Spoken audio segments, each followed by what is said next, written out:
A very good morning to all of you. Sai Sanjeevani charitable ട്രസ്റ്റിന്റെ Sai Sudarshana cataract free ഗ്രാമം എന്ന് പറഞ്ഞ ഒരു ഇനീഷ്യേറ്റീവിന്റെ 20ാമത്തെ വാർഷികമാണ് ഈ ശനിയാഴ്ച. എല്ലാ സാറ്റർഡേ എല്ലാ മാസത്തിലെ 2ാം ശനിയാഴ്ച ഐ ഫൗണ്ടേഷനുമായിട്ട് നമ്മൾ അവിടെ ഒരു ക്യാമ്പ് നടത്തും. ആ ക്യാമ്പിൽ ഡോക്ടേഴ്സ് വരും, എല്ലാ എക്യുപ്മെന്റ്സും എല്ലാം ആയിട്ടാണ് അവർ വരുന്നത്. പേഷ്യൻസിന്റെ ഐ ടെസ്റ്റും കാര്യങ്ങളൊക്കെ അവിടെ നടത്തും. കാറ്ററാക്ട് സർജറി വേണ്ടവരെ അവർ അവിടുന്ന് ബസ്സിൽ ഹോസ്പിറ്റലിൽ കൊണ്ടുപോയിട്ട് cataract surgery free of cost ചെയ്തിട്ട് തിരിച്ച് അവിടെ കൊണ്ടിറക്കും. ഇതാണ് നമ്മുടെ ആ പദ്ധതി. ഇത് ഏകദേശം നമ്മളിപ്പോൾ 239 ക്യാമ്പ്സ് ഇതുവരെ നടന്നു കഴിഞ്ഞു. 240th ക്യാമ്പാണ് ഈ ശനിയാഴ്ച നടക്കാൻ പോകുന്നത്.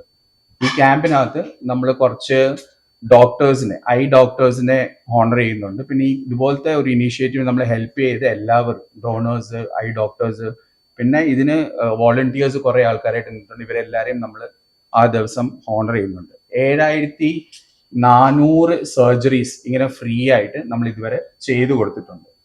ഇനിയും ഈ പ്രോജക്റ്റ് കുറച്ചും കൂടി വലുതാക്കാനുള്ള പ്ലാന് നമുക്കുണ്ട്. ഇപ്പൊ ഇത് ഗുരുവായൂരാണ് നടക്കുന്നത്. നമ്മുടെ തന്നെ സായി സഞ്ജീവനി ചാരിറ്റബിൾ ട്രസ്റ്റിന്റെ പ്രിമൈസസിലാണ് ഇപ്പോൾ ഈ ക്യാമ്പ് നടക്കുന്നത്. ഇത് വേറെ ഒരു 3 ജില്ലകളിലേക്ക് കൂടി അടുത്ത ഒരു വർഷത്തിനുള്ളിൽ നമ്മൾ എക്സ്പാൻഡ് ചെയ്യാൻ വേണ്ടിയിട്ട് പ്ലാൻ ചെയ്തിട്ടുണ്ട്.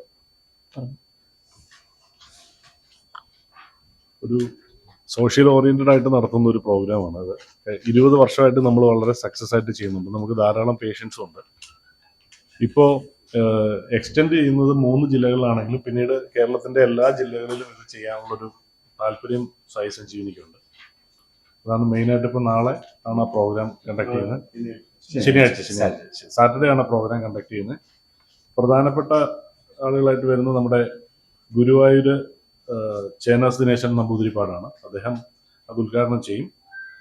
AB ഗോപിനാഥ് ഗുരുവായൂർ ദേവസ്വം ചെയർമാൻ വരുന്നുണ്ട്.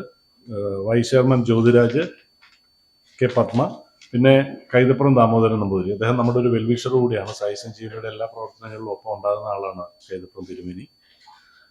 എന്നിവരായിരിക്കും പങ്കെടുക്കുന്നത്. പിന്നെ ഇത്രയും കാലം സായി സഞ്ജീവനിയോട് ചേർന്ന് നിന്ന് പ്രവർത്തിച്ച ഡോക്ടേഴ്സിനെ ആദരിക്കുക എന്നുള്ളതാണ് നമ്മുടെ പ്രധാനപ്പെട്ട ഒരു ചടങ്ങാണ്. നിങ്ങളുടെ എല്ലാവരുടെയും സഹകരണം ഈ പദ്ധതിയിൽ നമ്മളോടൊപ്പം വേണം. ഞങ്ങൾ എക്സ്പാൻഡ് ചെയ്യാൻ ആഗ്രഹിക്കുന്നുണ്ട്. അതിനും നിങ്ങളുടെ സപ്പോർട്ട് വേണമെന്ന് പറയാം. 2004 സായി സഞ്ജീവനി ചാരിറ്റബിൾ ട്രസ്റ്റ് രൂപീകരിച്ചത്. മൗനയോഗി സ്വാമി ഹരിനാരായൺ അവർകളാണ് ഈ ട്രസ്റ്റ് രൂപീകരിച്ചത്. ഇത് 2 രീതിയിലാണ് ഈ ട്രസ്റ്റ് പ്രവർത്തനമുള്ളത്. ഒന്ന് സോഷ്യലും ഒന്ന് സ്പിരിച്വലും. സോഷ്യൽ പ്രൊജക്ട്സ് തന്നെ നമ്മൾ 3ആയിട്ട് തന്നെ ബ്രേക്ക് ചെയ്താണ് നമ്മൾ പ്രവർത്തിക്കുന്നത്. ഒന്ന്, നമുക്ക് എക്കോളജിക്കൽ ആൻഡ് സസ്റ്റൈനൻസ് പ്രൊജക്ട്സ് എന്ന് പറഞ്ഞൊരു പാർട്ടുണ്ട്. അതിനകത്ത് നമ്മുടെ ഒരു മെയിൻ പ്രൊജക്ട് എന്ന് പറയുന്നത് A tree four A daughter എന്ന് പറഞ്ഞ പ്രൊജക്റ്റ് ആണ്. ഈ പ്രൊജക്റ്റിനകത്ത് നമ്മൾ സാൻഡൽവുഡ് ട്രീസ്, പെൺകുട്ടികളുള്ള വീടുകളിൽ സാൻഡൽവുഡ് ട്രീസ് ഫ്രീ ആയിട്ട് പ്രൊവൈഡ് ചെയ്യുന്നുണ്ട്.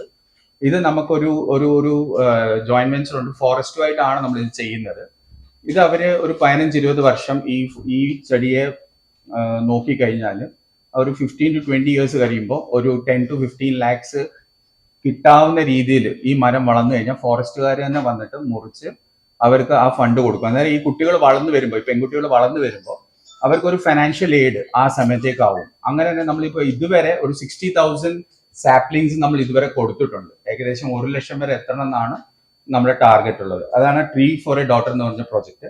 രണ്ടാമത് നമ്മൾ ചെയ്യുന്ന ഒരു മെയിൻ പ്രോജക്റ്റ് എന്ന് പറയുന്നത് റൈസ് ഡിസ്ട്രിബ്യൂഷൻ പ്രോജക്റ്റ് ആണ്. ഏകദേശം ഒരു 8,000 to 9,000 കിലോസ് ഓഫ് റൈസ് നമ്മൾ എല്ലാ വർഷവും ഡിസ്ട്രിബ്യൂട്ട് ചെയ്യുന്നുണ്ട്. ഇത് ശരിക്ക് നമ്മുടെ കൗൺസിലേഴ്സും അവരെയൊക്കെ ഇൻവോൾവ് ചെയ്തിട്ട് ചെയ്യുന്ന കാര്യമാണ്. അത്രയും നീഡി ആയിട്ടുള്ള ആൾക്കാരെ തെരഞ്ഞുപിടിച്ച് നമ്മൾ പ്രൊവൈഡ് ചെയ്യുന്ന ഒരു സംഭവമാണ്.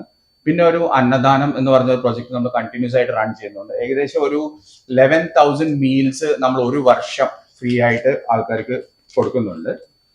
പിന്നെ രണ്ടാമത്തെ നമ്മുടെ ഒരു ഏരിയ, സോഷ്യൽ ഏരിയ എന്ന് പറയുന്നത് എഡ്യൂക്കേഷണൽ പ്രോജക്ട്സ് ആണ്. അതിനകത്ത് നമ്മൾ സ്കോളർഷിപ്പ് ആണ് കൊടുക്കുന്നത്. ഏകദേശം 50 കുട്ടികളെ അവരുടെ ഫുൾ പഠിത്തം നമ്മൾ എല്ലാ വർഷവും ഫുള്ളായിട്ട് ഏറ്റെടുക്കുന്നുണ്ട്.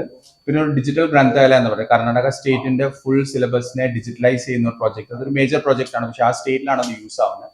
അതിന്റെ ഒരു ഫുൾ പ്രോജക്റ്റ് നമ്മൾ എടുത്ത് ചെയ്യുന്നുണ്ട്. പിന്നെ വുമൻ എന്റർപ്രണർഷിപ്പ് ആണ് ഒരു മേജർ ഏരിയ. ഏകദേശം 160ഓളം വിമൻസിനെ നമ്മൾ ട്രെയിൻ ചെയ്തിട്ടുണ്ട് സ്വന്തമായിട്ടുള്ള എന്റർപ്രണർഷിപ്പ് തുടങ്ങാൻ വേണ്ടിയിട്ട്. അത് ചെറിയ ചെറിയ കാര്യങ്ങളാണ്, ക്യാൻഡിൽസ്, കേക്ക്സ്, അതുപോലത്തെ അവർക്ക് പെട്ടെന്ന് സെല് ചെയ്യാൻ പറ്റുന്ന രീതിയിൽ ഒരു ഇൻക്യുബേഷൻ ക്യാമ്പും നമ്മൾ ഒരു പ്രാവശ്യം ചെയ്തിട്ടുണ്ടായിരുന്നു.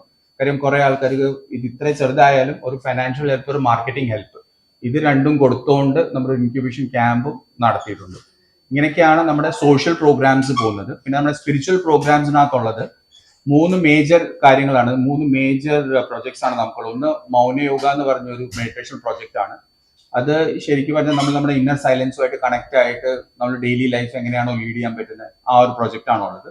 പിന്നെ രണ്ടാമതുള്ളത് അമൃതസ്യ പുത്ര എന്ന് പറഞ്ഞത് കുട്ടികൾക്ക് വേണ്ടിയുള്ളത്, 4 തൊട്ട് 14 വയസ്സ് വരെയുള്ള കുട്ടികൾക്ക് വേണ്ടിയുള്ള മെഡിറ്റേഷൻ പ്രൊജക്റ്റ് ആണ്. ഇതിന്റെ ഒരു മെയിൻ എഫക്റ്റ് എന്ന് പറയുന്നത് ഡി അഡിക്ഷൻ ആണ്. ഇൻ ദി സെൻസ് ഇപ്പൊ ഈ മൊബൈലാണ് ഇപ്പൊ ഏറ്റവും വലിയ അഡിക്റ്റഡ് ആയിട്ട് പോകുന്ന കുട്ടികൾ. അതിന് ഡി അഡിക്റ്റ് ചെയ്തിട്ട് പിന്നെ എഡ്യൂക്കേഷൻ പഠിക്കുന്ന കാര്യത്തിൽ കുറച്ച് നന്നായിട്ട് ഇമ്പ്രൂവ്മെന്റും കാര്യങ്ങളെല്ലാം നമ്മൾ സയന്റിഫിക് ആയിട്ട് ഇത് ചെയ്ത് നോക്കി റിസർച്ച് ചെയ്തിട്ട് ഉണ്ടാക്കിയ ഒരു പ്രൊജക്റ്റ് ആ കുട്ടികൾക്ക് വേണ്ടി. പിന്നെ മൂന്നാമതുള്ള ഗൃഹസ്ഥ ഋഷി എന്ന് പറഞ്ഞു, ഗൃഹസ്ഥനായി താമസിക്കുമ്പോൾ തന്നെ, ഗൃഹസ്ഥനായി ജീവിക്കുമ്പോൾ തന്നെ എങ്ങനെയാണ് ഋഷി തുല്യരായി ജീവിക്കുക എന്നുള്ള ഇങ്ങനത്തെ മെയിൻ 3 സ്പിരിച്വൽ പ്രൊജക്ട്സും കൂടെയാണ് നമുക്കുള്ളത്. സ്വാമി ഹരിനാരായണനാണ് ഇതിന്റെ നേതൃത്വം വഹിക്കുന്നത്. സായി സഞ്ജീവനിയുടെ പ്രവർത്തനങ്ങൾ അദ്ദേഹത്തിന്റെ ഐഡിയ ആണ് പ്രധാനമായിട്ട് ഈ പ്രോജക്റ്റുകളെല്ലാം. ഞങ്ങളൊക്കെയാണ് അതിനെ കോർഡിനേറ്റ് ചെയ്ത് കൂടെ നിൽക്കുന്നത്. എന്തെങ്കിലും നിങ്ങൾക്ക് ചോദിക്കാനുണ്ടെങ്കിൽ പ്രോഗ്രാമിനെ പറ്റി ഉണ്ടെങ്കിൽ ചോദിക്കാം. ഗുരുവായൂർ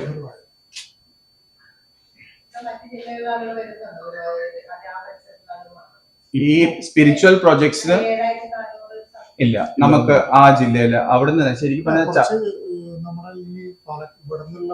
അറിയുന്ന ആൾക്കാർ വരുന്നുണ്ട്.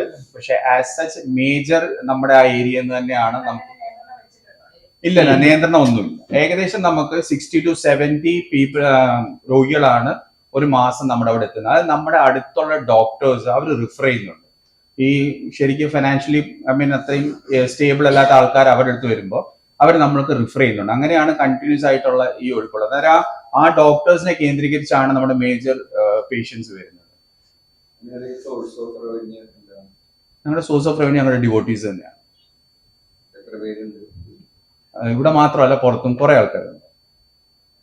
സ്വാമിജി ഈ സ്പിരിച്വൽ ഫീൽഡിൽ വന്ന് ഏകദേശം 2000-ലാണ് ഈ സ്പിരിച്വൽ ഫീൽഡ് വന്നത്. ഇനി ഇപ്പൊ ഇത് പറഞ്ഞ സമയത്ത് ഇപ്പൊ ഇതുവരെ നമ്മൾ ഈ മൗനയോഗ എന്ന് പറഞ്ഞ ഈ മെയിൻ സ്പിരിച്വൽ പ്രോജക്ട് അല്ലെങ്കിൽ മെയിൻ സ്പിരിച്വൽ ഇനിഷ്യേഷൻ എന്ന് പറയുന്നത് ഏകദേശം 6 തൊട്ട് 7 കോടി വരെയാണ് നമ്മൾ ഇതുവരെ എത്തിയിട്ടുള്ളത്. അത്രയും ആൾക്കാരെയാണ് നമ്മൾ ഈ പദ്ധതിയിലേക്ക് ചേർത്തിട്ടുള്ളത്, അല്ലെങ്കിൽ ഈ ഒരു മെഡിറ്റേഷൻ നമ്മൾ പഠിപ്പിച്ചിട്ടുള്ളത്. അത് ഏകദേശം 100 crore എത്തിക്കണം എന്നുള്ളതാണ് ഒബ്ജക്റ്റീവ്.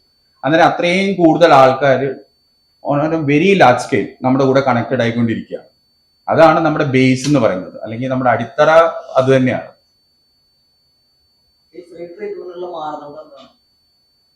ഇത് ഫ്രീ ട്രീറ്റ്മെന്റ് ഉള്ള മാനദണ്ഡം ഒന്ന് ഈ ഡോക്ടേഴ്സ് റിഫർ ചെയ്യുന്നത്, അതാണ് നമ്മുടെ ഏറ്റവും വലിയത്. പിന്നെ നമ്മുടെ അടുത്തുള്ള വാർഡ് കൗൺസിലേഴ്സ് റിഫർ ചെയ്യും. ഇവർക്ക് ഫൈനാൻഷ്യലി അവർ ഭയങ്കര പൂറാണ്.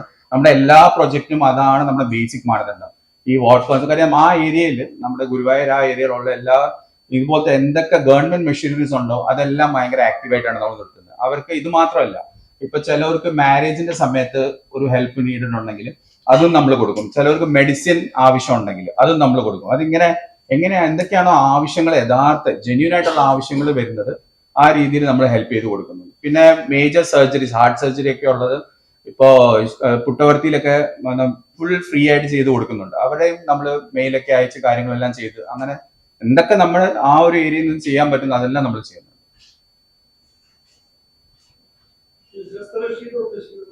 ഗൃഹസ്ഥ ഒരു ചെറിയ മെഡിറ്റേഷൻ പ്രോഗ്രാം ആണ്. അതെന്താണെന്ന് വെച്ച് കഴിഞ്ഞാൽ നമ്മൾ ഗൃഹസ്ഥരായി ജീവിക്കുമ്പോൾ തന്നെ ഋഷി തുല്യരായ സ്റ്റേറ്റിൽ നിന്ന് ജീവിക്കുക എന്നുള്ളത്. അതിന് ചില പദ്ധതികളും ഹോമങ്ങളും കാര്യങ്ങളും, അതായത് സ്പിരിച്വൽ ആയിട്ട് കുറച്ച് കാര്യങ്ങളുണ്ട്.